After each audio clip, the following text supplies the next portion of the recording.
Bismillahirrahmanirrahim. Assalamualaikum warahmatullahi wabarakatuh. Baiklah, pada kesempatan ini saya akan mempresentasikan tugas mata kuliah studi sumber metodologi dan tematik. Perkenankan, pada kesempatan ini saya akan membawakan tema tentang jihad dalam Al-Quran. Pertama, saya mulai dengan pendahuluan. Sebagai pedoman hidup, Al-Quran senantiasa memberi manfaat yang sifatnya monumental dalam setiap lini kehidupan. Al-Quran menjadi pedoman, pendorong dan pemandu kehidupan. Di dalamnya banyak dibahas hal-hal yang berhubungan dengan kehidupan manusia agar senantiasa berperan positif dalam menebar kebaikan di muka bumi. Dan salah satu yang dibahas dalam Al-Quran itu adalah jihad.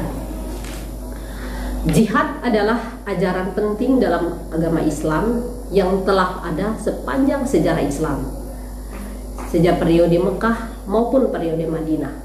Sebab jihad selalu dipandang sebagai tema dalam menjaga urgensi, dalam menjaga identitas, menjaga nilai materi, nilai rohani, nilai negeri maupun penduduk di masa itu.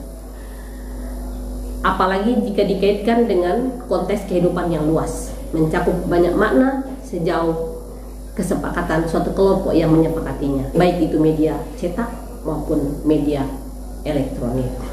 Al-Quran telah menyinggung banyak tema tentang jihad. Perintah jihad dengan Al-Quran menjadi pertanda bahwa umat Islam di awal periode sudah diperintahkan untuk meningkatkan kualitas diri dengan mendalami Al-Quran, sehingga Al-Quran dapat dijadikan senjata ampuh untuk berdakwah kepada masyarakat Quraisy saat itu yang belum mendapatkan hidayah. Kita masuk ke pembahasan. Pembahasan untuk materi ini ada dua, yaitu tentang pengertian jihad dan jihad dalam perspektif Islam. Kemudian bagaimana memaknai jihad dalam Al-Quran berdasarkan turunnya Al-Quran pada periode Mekah dan Madinah. Secara terminologi, banyak didefinisi yang ditawarkan oleh para ulama 4 mazhab. Misalnya, untuk pertama mazhab Hanafi. Mazhab Hanafi, ulamanya Ibnu Abidin, dia menyatakan bahwa jihad itu adalah mendakwahi orang-orang kafir agar menempuh jalan yang benar dan memerangi mereka kalau mereka tidak mau menerima. Ditambahkan pula oleh Kasani bahwa jihad itu adalah mengerahkan segala kemampuan dengan berperang di jalan Allah dengan nyawanya, harta dan lisan, atau mencurahkan kemampuan yang lainnya. Kedua, untuk mazhab Maliki, ulama kala itu Ibnu Arafah berkata jihad itu adalah perangnya orang Islam melawan orang kafir yang tidak terikat perjanjian untuk meninggalkan kalimatullah atau karena orang kafir masuki daerah orang Islam. Yang berikut, ketiga, ulama di zaman mazhab Syafi'i, Ibnu Hazar Al-Asqalani berkata misalnya, secara syar'i beliau mengatakan bahwa jihad adalah mengerahkan kesungguhan dalam memerangi orang kafir, dan jihad diungkapkan juga untuk berjuang melawan hawa nafsu, syaitan, dan kefasikan. Yang keempat, ulama di zaman mazhab Hambali, contoh Ibnu Taimiyah berkata bahwa hakikat jihad adalah bersungguh-sungguh dalam mencapai apa yang dicintai Allah, baik itu keimanan, amal soleh, ataupun melawan setiap yang dibenci Allah, baik itu kekufuran, kefasikan, maupun kemaksiatan. Kita masuk ke memaknai jihad dalam Al-Quran di kala periode Mekah maupun Madinah. Dalam tentang jihad dalam Al-Quran itu sebanyak 41 kali disebutkan dalam beragam bentuk yang terkumpul dalam 18 surah, tersebar dalam 35 ayat. Salah satu sejarah penyebaran Islam tidak akan bisa lepas dari dua kota, yaitu Makkah dan Madinah. Dua kota ini yang sangat mempengaruhi perjalanan hidup Nabi, termasuk sejarah turunnya Al-Quran. Kedua kota tersebut telah disepakati oleh para ulama ilmu Al-Quran dan tafsir menjadi pengkategorian ayat-ayat Al-Quran, yaitu ayat Makkiyah dan ayat Madaniyah. Pengkategorian Al-Quran menjadi Makkiyah dan Madaniyah bertujuan untuk memudahkan umat Islam dalam memahami Al-Quran dalam situasi tertentu yang terjadi pada masa itu.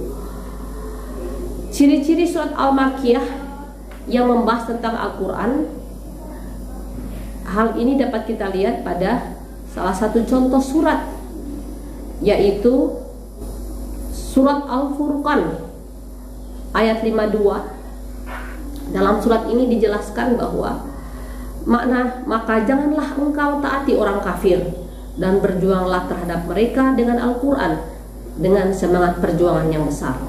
Surat Al-Furqan ini adalah surat yang turun pada periode Mekah. Pada periode Mekah diidentifikasi ayat-ayat yang disusun selalu sesuai dengan urutan turunnya atau tartib nuzuli. Penggunaan istilah jihad dan deviasinya pada periode Mekah lebih ditekankan pada jihad dalam berdakwah, yaitu berdialog dengan kaum Quraisy Mekah dengan dialog yang baik sehingga ajaran Islam dapat diterima dengan baik dan benar. Berikut ada juga surat yang turun pada periode Madinah. Setelah hijrah ke Madinah, ayat Al-Quran yang terkandung makna jihad masih menunjukkan arti kesungguhan, yaitu kesungguhan dalam mempertahankan diri agar tetap berada di jalan Allah. Dalam literatur sejarah umat Islam Madinah kala itu, walaupun telah dikatakan jaya pada masa Rasulullah, bukan berarti tanpa rintangan dalam hal beragama. Di Madinah umat Islam selalu bersanding dengan kaum Yahudi dan orang-orang munafik yang sangat mewarnai kehidupan bermasyarakat mereka. Keberadaan orang Yahudi dan munafik kala itu menjadi cobaan bagi hati mereka untuk tetap mempertahankan keimanan mereka agar tetap kuat dan tidak goyah. Ayat Al-Quran pada periode Madinah yang menjelaskan tentang jihad itu ada pada surat Al-Ankabut, misalnya ayat 6, ayat 8 dan ayat 69. Pada surat-surat itu banyak menjelaskan dijadikan motivasi bagi umat Islam, yaitu dengan berjihad mereka akan mendapatkan pahala atas apa yang mereka jihadkan. Manfaat yang didapat dari jihad mereka akan kembali untuk mereka sendiri, bukan hanya untuk Allah. Berikut kita masuk pada kesimpulan. Jihad merupakan kewajiban seorang mukmin untuk mempertahankan agamanya. Serangan tidak harus berupa fisik, akan tetapi berupa serangan pemikiran, keilmuan, teknologi, perekonomian, dan lain sebagainya.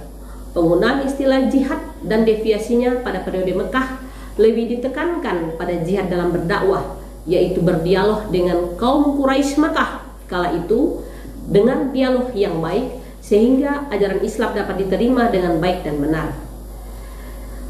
Cara ini berlangsung hingga Rasulullah hijrah ke Madinah. Selain itu, jihad juga diartikan sebagai kesungguhan diri dalam mempertahankan iman umat Islam, karena rintangan yang harus dilalui umat Islam sangat berat dalam mempertahankannya.